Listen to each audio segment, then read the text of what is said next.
म्हणजे मी माझ्या आयुष्यात सर्वात जास्त त्या दिवशी रडलो असेल.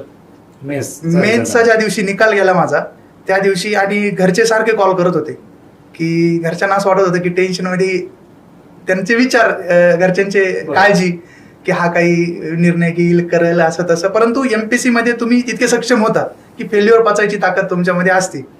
आणि मग ज्यावेळेस घरचा फोन आला सकाळी 6 वाजता, कधी घरचे फोन नाही करत, सकाळी 6 वाजताच माझ्या घरच्यांचा फोन आला.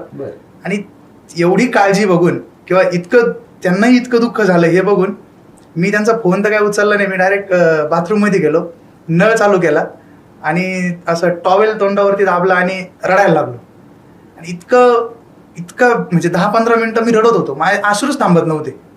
कारण की खरंच मी 100% देऊनही माझा जर निकाल येत नसेल तर मी इथं काय आहे असं मी स्वतःला प्रश्न विचारायचो की घरचे इतके आपल्यासाठी कष्ट करतात, आपणही घरी जायचं टाळलंय इतक्या दिवस, तरीही आपल्याला अपयश आलंय.